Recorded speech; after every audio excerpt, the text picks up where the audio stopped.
네, 오늘 함께 나눌 말씀은 고린도후서 4장 3절에서 6절 말씀입니다. 고린도후서 4장 3절에서 6절 말씀입니다. 네, 우리 함께 한 목소리로 합독하도록 하겠습니다. 만일 우리의 복음이 가리였으면 망하는 자들에게 가리어진 것이라. 그 중에 이 세상의 신이 믿지 아니하는 자들의 마음을 혼미하게 하여 그리스도의 영광의 복음의 광채가 비치지 못하게 함이니, 그리스도는 하나님의 형상이니라. 우리는 우리를 전파하는 것이 아니라 오직 그리스도 예수의 주 되신 것과 또 예수를 위하여 우리가 너희의 종된 것을 전파함이라. 어두운 데에 빛이 비치라 말씀하셨던 그 하나님께서 예수 그리스도의 얼굴에 있는 하나님의 영광에 아는 빛을 우리 마음에 비추셨느니라. 오늘은 복음의 광채라는 말씀의 제목으로 우리가 함께 말씀을 나눠보도록 하겠습니다. 우리 지난주에 설교 제목 기억하시는 분 있나요? 네. 저번 주 설교 제목이 새 사람을 입으라 라는 말씀의 제목으로 우리가 함께 말씀을 나눴었습니다. 기억나나요? 네. 우리가 매일 우리 삶 가운데 매 순간순간마다 하나님을 인정하지 않는 삶을 살아간다면, 그렇게 하나님을 인정하지 않는다면 우리가 어떻게 된다고 했죠? 마음에 허망한 자가 된다라고 우리가 함께 나눴었습니다. 마음이 허망한 자는 총명이 어두워지고 무지하여져서 나중에는 마음이 굳어진 자가 된다, 이렇게 말씀을 했습니다. 그래서 머리와 마음이 어떻게 된 거예요? 다 굳어져 버린 거예요. 그래서 결국에는 어떻게 되는 거예요? 감각 없는 자와 같이 되어진다는 것입니다.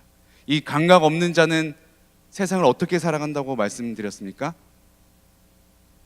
자신을 방탕함에 방임하는 자가 된다는 것입니다. 또 더 나아가서 어떻게 된다고요? 더러운 것에 욕심을 내는 자가 되어져 간다는 것입니다. 그렇게 자신을 방탕한 것에 방임하고 더러운 것에 욕심을 내는 자가 되어서 결국에는 하나님의 생명에서 떠난 자가 되어진다는 것입니다. 하나님의 생명에서 떠난 자는 결국은 어떻게 됩니까? 멸망의 길로, 죽음의 길로 가게 되어서 결국엔 어디에 도착할까요? 그 길을 따라가면 나중에 도착하는 목적지가 어딜까? 지옥인 것입니다. 하나님을 인정하지 않고 믿지 아니하면, 매 삶 가운데 내가 그렇게 하나님을 인정하지 아니하면 우리가 감각 없는 자가 되어서 멸망의 길로, 죽음의 길로 들어서게 된다는 것입니다. 그 길의 끝은 지옥이다라고 말씀드렸습니다. 그럼 우리가 마음에 허망한 자가 되지 않기 위해서 늘 하나님을 인정하는 삶을 살아가야만 합니다. 그래야지만 우리가 멸망의 길이 아닌 생명의 길로, 영생의 길로 우리가 인도함을 받게 된다는 것입니다. 그 길의 끝은 또 뭐예요? 그 길의 끝은 무엇입니까? 생명과 영생의 길의 끝은, 그 목적지는 어디일까요? 바로 천국인 것입니다.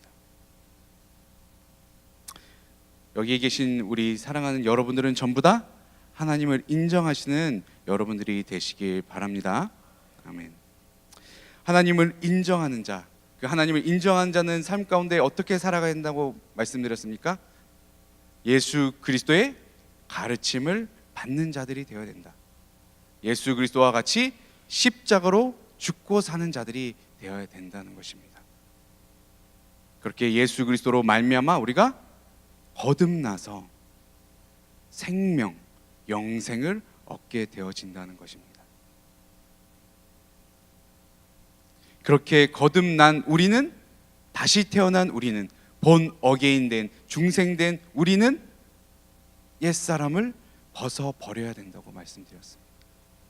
옛사람을, 옛 구습을 따라 가려는 그 나의 옛사람을 벗어버리고 무엇을 입으라고요? 새 사람을 입으라라고 말씀하고 있습니다. 옛사람을 벗어버리고 새 사람을 입는 여러분들이 되시길 바랍니다. 아멘. 오늘 본문 말씀은 지난주 말씀을 좀 더 분명하게 깨닫게 해주는 말씀이에요. 고린도서 1장 3절 우리 함께 읽어보도록 하겠습니다. 시작. 만일 우리의 복음이 가리였으면 망하는 자들에게 가리어진 것이라. 네. 오늘 본문 말씀에 이렇게 말씀하고 있어요. 복음이 가리었으면 망하는 자들에게 가리어졌다, 이렇게 말씀하고 있습니다. 예수 그리스도의 복음으로 우리가 거듭나서 멸망의 길이 아닌 생명의 길로, 영생의 길로 가야 되는데, 그래야 되는데, 생명의 길로 가는 유일한 길은 오직 무엇입니까? 복음밖에 없는 것입니다. 그 길로 가야만 하는데 그 유일한 길, 그 방법은 복음밖에 없게 된다는 것입니다. 근데 그 복음에 망하는 자들은 어떻게 된다고요? 가리워진대요. 가리워진다. 그 복음이 있어야지만 생명의 길로, 영생의 길로, 끝내는 저 천국으로 들어갈 수 있는데, 이 망하는 자들, 멸망하는 자들은 어떻게 되어진다고요? 그 복음이 가리워진다라고 말씀하고 있습니다. 그러면 무엇이 그 복음을 가리울까요? 또 어떻게 복음을 가릴까? 오늘 고린도후서 4장 4절은 이렇게 말씀하고 있습니다. 고린도후서 4장 4절 함께 읽겠습니다. 시작. 그 중에 이 세상의 신이 믿지 아니하는 자들의 마음을 혼미하게 하여 그리스도의 영광의 복음의 광채가 비치지 못하게 함이니 그리스도는 하나님의 형상이니라. 복음을 가리는 사람이 누구라고요? 이 세상의 신이라고 말씀하고 있습니다. 이 세상의 신은 누굴까요? 무엇을 뜻할까요? 바로 마귀를 뜻하는 것입니다. 마귀가 신이냐? 사도 바울은 그런 의미로 얘기한 것이 아니에요. 세상의 신이라고 얘기한 것은 세상 사람들이, 하나님을 믿지 않는 자들이 마귀를 신처럼 모시고, 또 마귀는 그 하나님을 믿지 않는 자들에게 신처럼 군림하고 있다라고 뜻해서 이 세상의 신이라고 얘기하고 있습니다. 다른 신학 성경에는 어떻게 마귀를 얘기하고 있습니까? 이 세상의 임금, 또 악한 자, 곤중의 권세 잡은 자라고 얘기를 하고 있습니다. 누가 복음을 가렸다고요? 마귀, 원수 마귀가 복음을 가렸다라고 얘기하고 있습니다. 이 세상의 신, 이 세상의 임금, 악한 자, 곤중의 권세 잡은 자, 마귀가 그렇게 복음을 가렸다라고 얘기하고 있습니다. 그렇기 때문에 우리가 세상을 따라간다는 것은 무엇을 뜻하는 거예요? 우리가 세상의 유혹을 따라 살아간다는 건 뭘 뜻하는 거예요? 마귀의 유혹을 따라, 마귀를 따라가는 삶을 살아가는 것을 얘기하고 있는 것입니다. 우리가 옛 구습을 따라간다는 것은 뭐예요? 우리가 옛사람으로 돌아가려는 것은 무엇을 뜻하는 것입니까? 마귀가 좋아하는 것을 따라가는 옛사람으로 간다는 것입니다. 마귀가 기뻐하는 것을 따르는 그런 모습으로 돌아가려는 모습이 옛 구습을 따라가는 모습이다라고 얘기할 수 있는 것입니다. 우리가 그 세상을 따라, 옛 구습을 따라가면 그 끝은 무엇이라고요?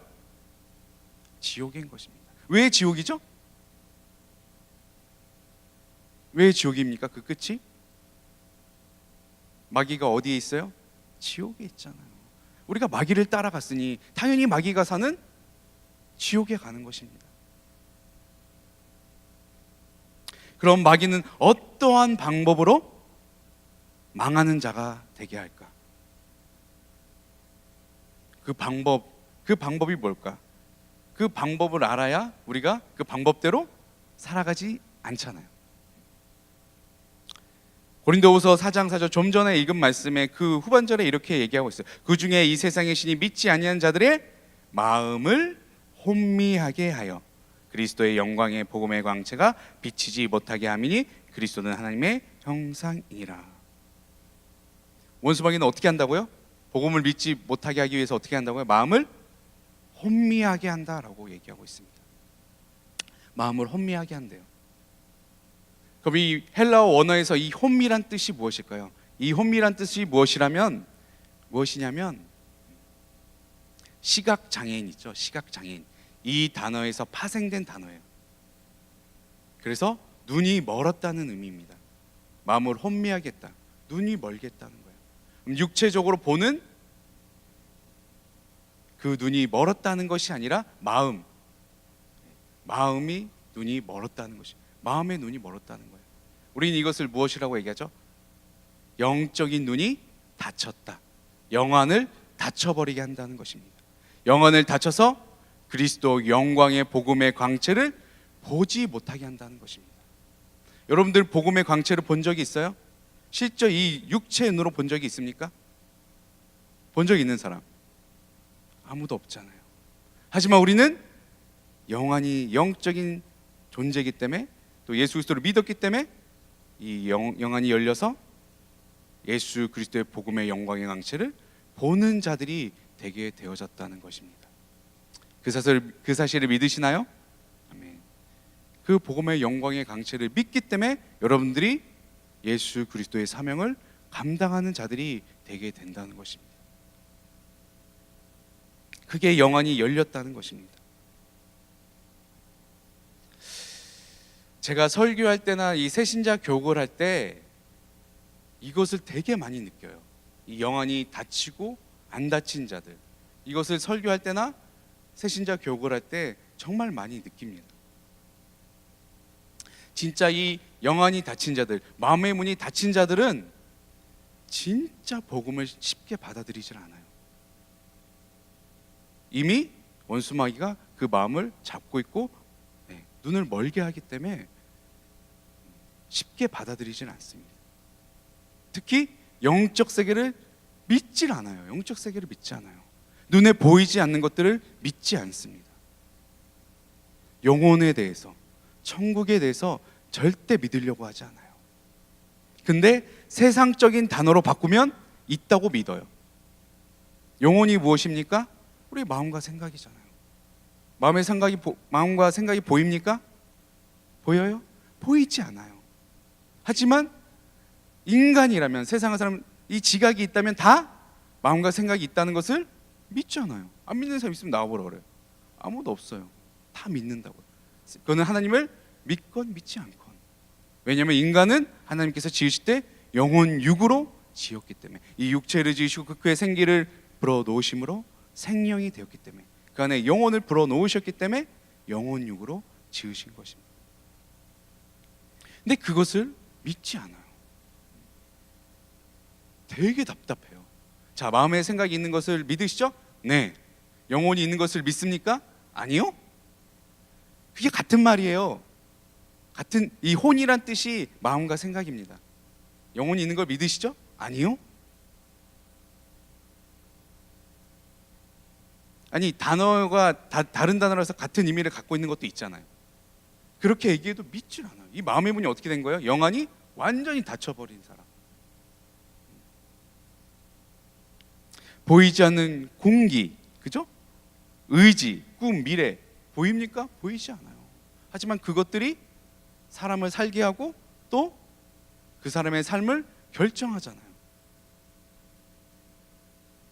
근데 이것을 죽어도 안 믿으려고 해요. 죽어도 안 믿으려고 해요.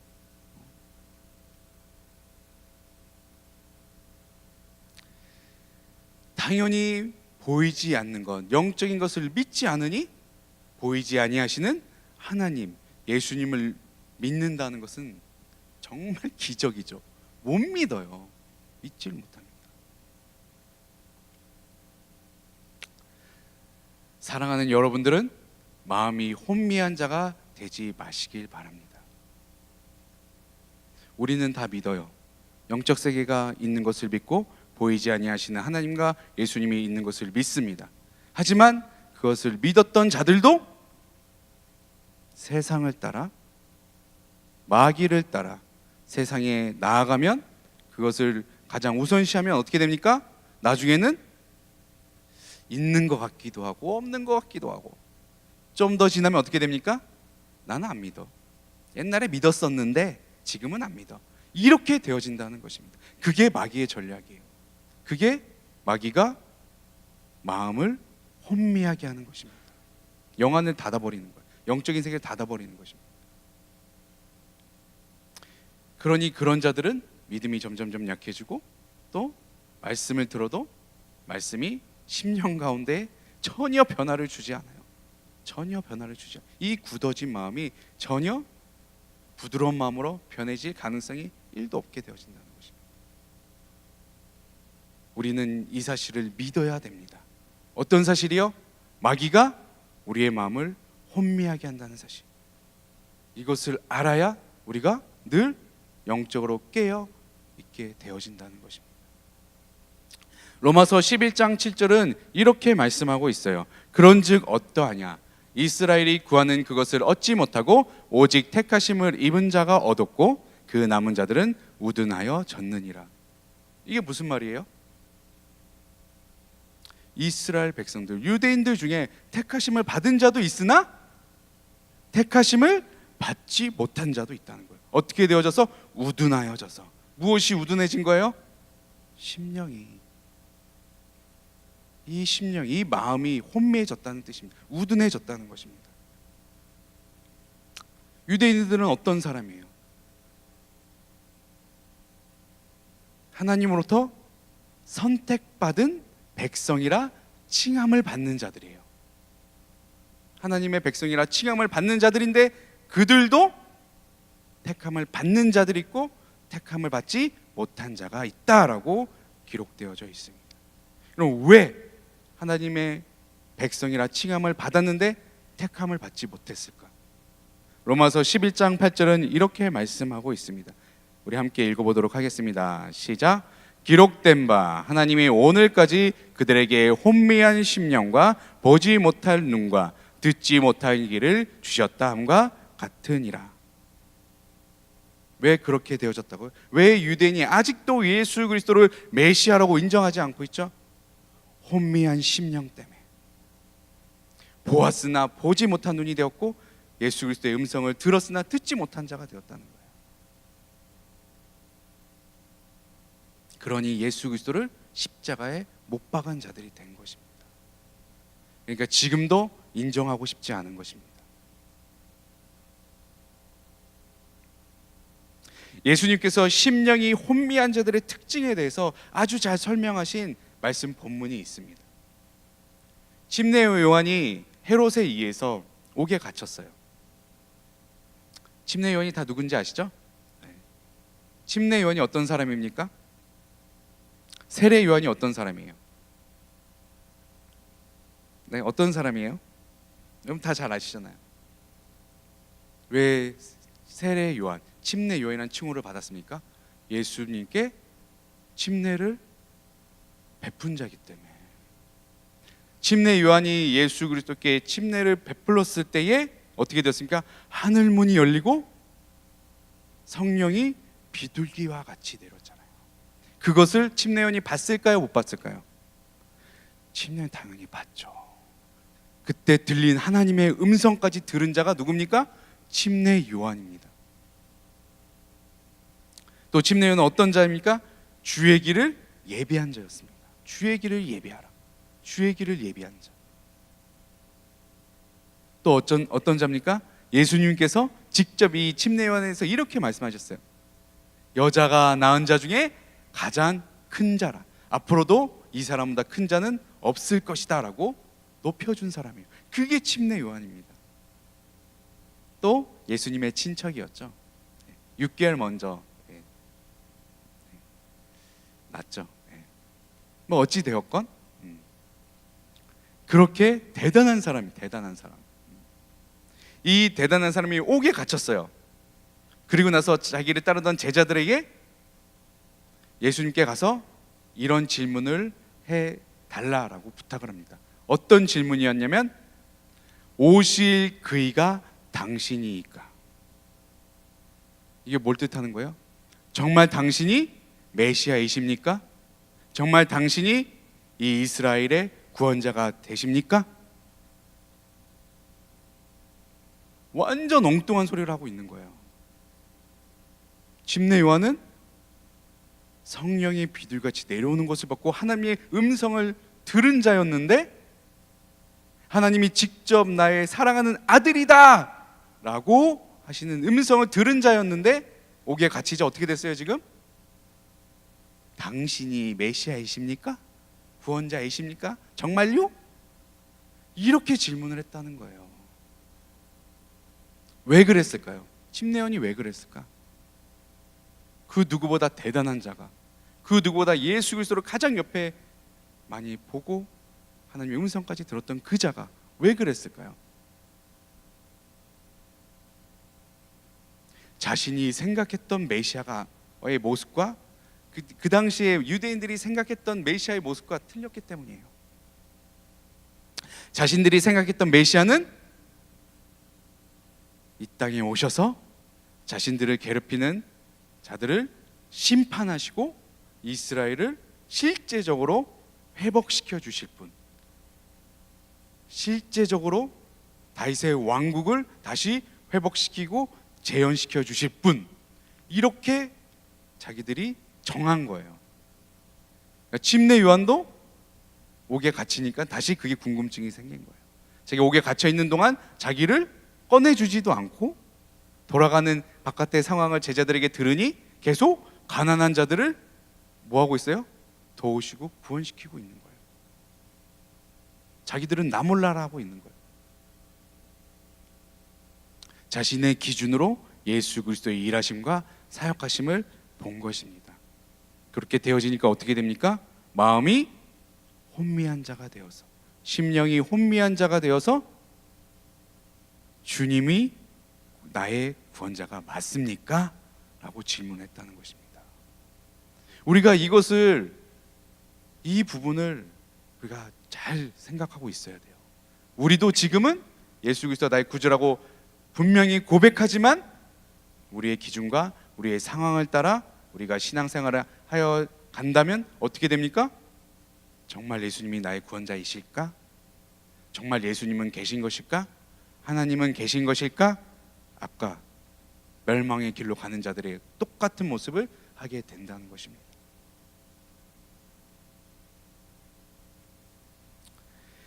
그렇게 심령이 혼미한 자들에게 예수님께서 직접 말씀을 하십니다. 마태복음 1장 15절에서 17절 말씀입니다. 우리 여러분들 잘 아시는 말씀이에요. 우리 함께 읽도록 하겠습니다. 시작. 귀 있는 자는 들을지어다.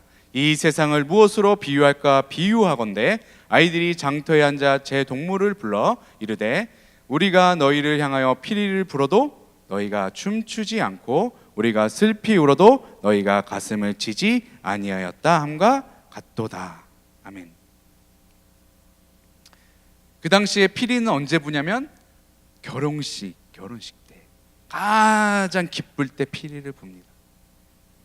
그 가장 기쁠 때 결혼식이 막 치러지고 있음에도 불구하고 뭐 하고 있어요? 아무 반응이 없는 거예요.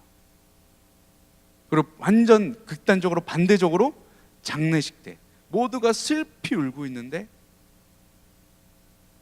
심령이 혼미한 자는 뭐 하고 있어요? 아무 반응이 없어요. 아무 감정이 없어요. 복음의 광채가 비춰졌는데, 복음의 소식이 들렸는데 귀 있는 자는 들을지어다. 들었는데 뭐 하고 있습니까? 아무 반응이 없어요. 아무 감정이 없습니다. 내가 귀한 주님의 말씀을 듣고 있는데 내 심령이 아무 변화가 없어요. 내 삶 가운데 아무 변화가 없어요. 그럼 뭐 하고 있는 거예요? 우리는 마음이 혼미한 자라는 것입니다.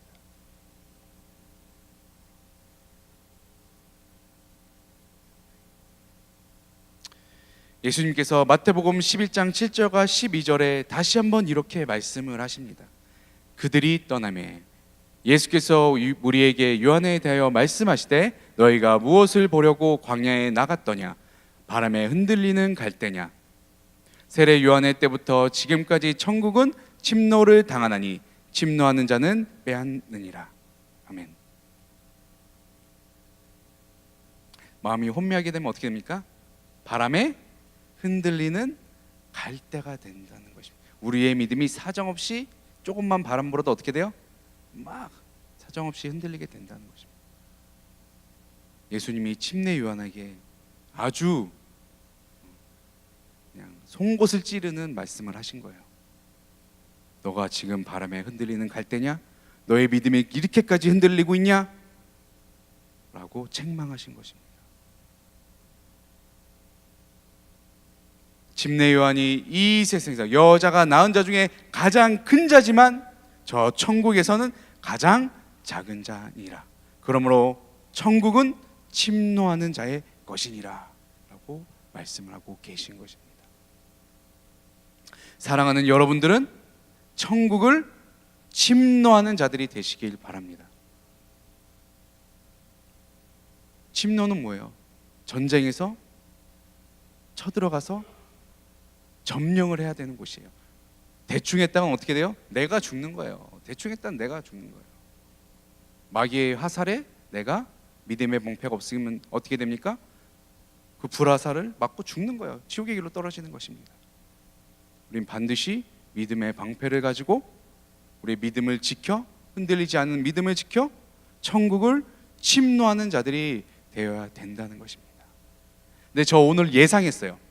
오늘 조는 자가 제일 많을 거라고 예상했습니다. 왜요? 마귀에 대해서 얘기하니까.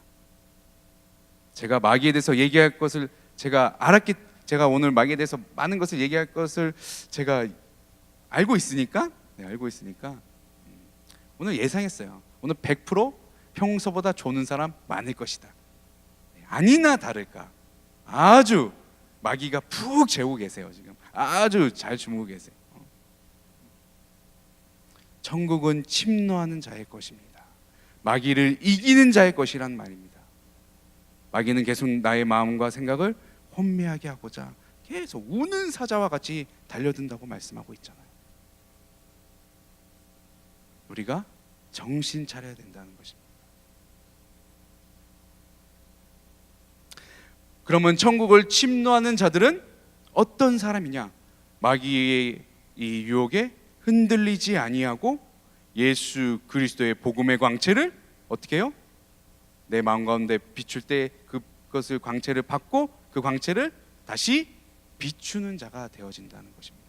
그 예수 그리스도의 복음의 광채를 전파하는 자가 되어진다는 것입니다. 고린도후서 4장 5절에서 6절 말씀입니다. 오늘 본문 말씀 우리 함께 한 목소리로 읽겠습니다. 시작. 우리는 우리를 전파하는 것이 아니라 오직 그리스도 예수의 주 되신 것과 또 예수를 위하여 우리가 너희의 종된 것을 전파함이라. 어두운 데에 빛이 비치라 말씀하셨던 그 하나님께서 예수 그리스도의 얼굴에 있는 하나님의 영광을 아는 빛을 우리 마음에 비추셨느니라. 하나님께서 천지를 창조하실 때 가장 무엇을 먼저 창조하셨습니까? 네? 빛. 네, 빛. 깊은 흑암이 있고 공허한 그곳에 하나님께서 빛이 있으라 말씀하셨을 때 빛이 비추어졌다라고 말씀하고 있습니다. 깊은 흑암 가운데 있을 때, 완전한 어둠밖에 없을 때에 하나님께서 빛이 있으라 했을 때 빛이 비춰졌다는 것입니다. 그 빛처럼, 그 빛을 만드셨을 때처럼 하나님께서 지금 말씀하고 있습니다. 예수 그리스도의 얼굴에 있는 하나님의 영광을 아는 빛을 우리 마음에 비추셨느니라. 예수 그리스도의 복음의 광채를 어디에 비추셨다고요? 흑암 가운데 있는 그 흑암 가운데 있는 그 공함에 있는 그곳에 빛을 비추셨듯이 원수 마귀에 둘러싸인, 어둠에 둘러싸인 우리의 마음 가운데에 예수 그리스도의 복음의 광채를 비추셨다라고 말씀하고 있는 것입니다. 이것보다 더 큰 은혜가 어디 있습니까? 하나님께서 천지 창조를 창조하실 때에 빛을 가장 먼저 창조하셨는데 그 빛의 능력을, 동일한 능력을, 그 빛의 능력을 어디에 비추셨다고요? 지금 나의 마음 가운데 비추셨다는 거예요. 그 빛을 잃어버리는 자들이 되지 마시길 바랍니다. 그 광채가 내 안에 마음 가운데 넘쳐나서 다시 그 빛을 가지고 세상 가운데 나아가 예수 그리스도의 복음의 영광의 광채를 비추는 여러분들이 되시길 예수님의 이름으로 축원드립니다. 그럼 우리가 예수 그리스도의 그 복음의 광채를 온전히 세상 가운데 비추기 위해서는 반드시 이것이 필요합니다. 무엇이 필요할까요? 무엇이 필요할까? 바로 기도가 필요합니다. 기도가.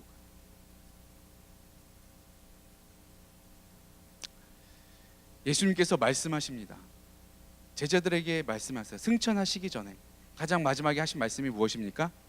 오직 성령이 너에게 임하시면 너희가 권능을 받고 예루살렘과 온 유대와 사마리아 땅 끝까지 무엇이 돼야 돼? 우리가 내 증인이 되리라. 이렇게 말씀하셨어요. 그래서 성령의 권능을 받기 위해서 120문도가 120명의 사람이 무엇을 했습니까? 마가다라 방에서 오로지 기도에 힘쓰더라. 그렇게 오로지 기도에 힘썼을 때에 성령의 충만함을 오순절날 받게 되어진 것입니다. 그렇게 충만함을 받은 사도 베드로는 나아가서 오순절 설교를 통해 예수 그리스도의 십자가의 부활에 대해서 전파하고 몇 명이 돌아왔습니까? 예수 그리스도를 죽였던 그 유대인들의 몇 명이 돌아왔어요? 몇 명이 돌아왔어요? 3,000명이 돌아왔습니다. 3,000. 예루살렘에 있는 3,000명이 돌아왔습니다.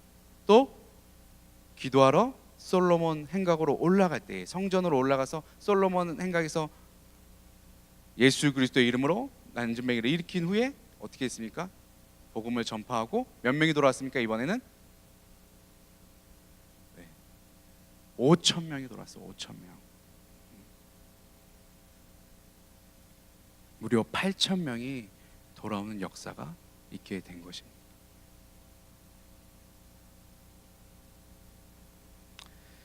그렇게 성령의 충만을 받고 예수 그리스도의 복음을 전한 후에 8,000명을 돌아오게 했어요. 그런데 기다리는 것은 무엇입니까? 감옥이었어요. 그래서 베드로와 요한은 그 일로 인해서 감옥에 갇히게 됩니다. 하지만 그들은 실망하지 않고 계속 기도했고 또 석방된 후에 그 초대교회에 있는 모든 성도들이 함께 합심하여 기도를 하게 됩니다. 사도행전 4장 29절에서 31절이 그들이 한 기도입니다. 우리 함께 우리가 기도한다는 심정으로 함께 합독해 보도록 하겠습니다. 시작. 주여 이제도 그들의 위협함을 굽어 보시옵고 또 종들로 하여금 담대히 하나님의 말씀을 전하게 하여 주시오며 손을 내밀어 병을 낫게 하시옵고 표적과 기사가 거룩한 종 예수의 이름으로 이루어지게 하옵소서 하더라. 빌기를 다음에 모인 곳이 진동하더니 우리가 다 성령이 충만하여 담대히 하나님의 말씀을 전하니라. 아멘. 예수 그리스도의 복음으로 많은 영혼들을 돌아오게 했어요. 근데 기다리는 것이 무엇이었습니까? 핍박이었어요. 하지만 그들은 거기서 그 환경과 상황에서 굴하지 아니하고 무엇을 했습니까? 또 기도를 했어요. 주여. 모든 성도들이 함께 기도를 했습니다. 기도의 내용이 무엇이었습니까? 하나님의 말씀을 담대히 전하게 하여 주시옵소서. 그렇게 빌기를 다음에 어떻게 되었습니까? 진동이 일어나니 그 자리에 있는 모든 자가 다 성령의 충만함을 받고 하나님의 말씀을 담대히 전하였더라 라고 말씀하고 있습니다. 우리가 예수 그리스도의 복음의 광채를 담대히 세상 가운데 전하기 위해서는 반드시 무엇이 필요합니까? 기도가 필요한 것입니다. 제가 여러분들에게 가장 강조하는 게 무엇입니까? 신앙생활에 있어서 가장 강조하는 게 뭐예요, 여러분들한테? 제가 이것만은, 다른 건 다 괜찮은데 이것만은 놓치지 말라고 하는 것 뭐죠? 기도잖아요. 기도. 그때까지 답 얘기했잖아요. 기도. 여러분한테 강조하는 전 이거밖에 없습니다.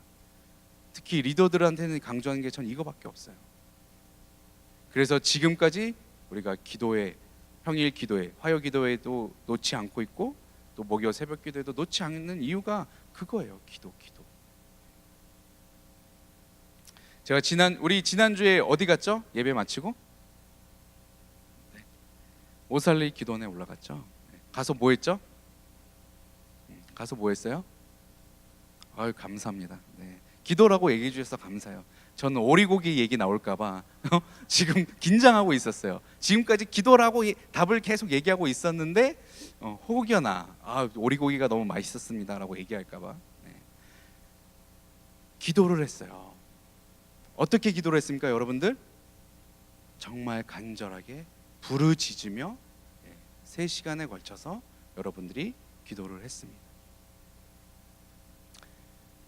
그렇게 기도회를 마치고 우리가 이제 돌아왔잖아요. 근데 제가 이상하게 계속 기분이 너무 좋은 거예요. 기분이 너무 좋은 거야. 그냥 행복한 거예요. 왜 그러지? 오늘 월요일은 항상 피곤하거든요. 항상 좀 나를 안 건드렸으면 하는 마음이 있어요. 사모님 제발 나를 건드려 주지 마세요. 나 오늘은 좀 쉴게요. 애들아 나를 건드리지 말아주렴. 그런 마음으로 있는데 저번 주 월요일은 이상하게 기분이 너무 좋은 거예요. 내가 왜 오늘은 컨디션이 좋을까? 분명히 여기 돌아왔을 때 우리 11시 넘었잖아요. 넘었는데 더 잠을 못 잤는데 왜 이렇게 컨디션이 좋지?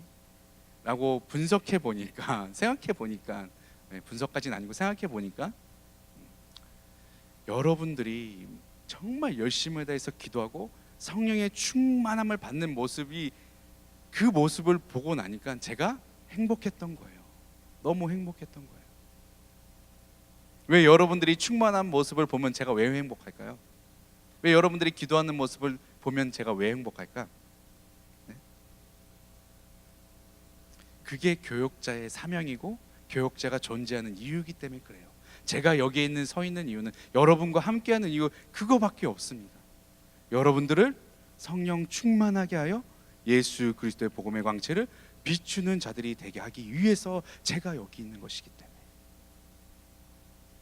여러분들이 그렇게 성령의 충만을 받고 주님의 사명을 감당하겠다고 주여 주여를 외치는 여러분들의 모습을 보니 제 영혼이 기쁜 거예요. 저도 몰랐던 이 머리가 몰랐었는데 이 영혼은 기뻐하고 있었던 것입니다. 우리가 기도할 때에 성령 충만함을 받게 된다는 것입니다. 저 성령 충만함을 받아서 예수 그리스도의 복음의 광채를 비추는 자들이 하나님의 일을 이루는 자들이 예수 그리스도의 뜻과 사명을 이루는 자들이 되게 된다는 것입니다. 우리 초대교회 이 교인들처럼 우리도 하나님의 큰 일을 감당하는 우리 귀한 여러분들이 되시길 바랍니다. 하나님의 큰 일을 반드시 감당하셔서 예수님께서 말씀하셨던 것처럼 저 땅 끝까지 예수 증인이 되어지는 여러분들이 되시길 예수 그리스도 이름으로 축원드립니다. 아멘.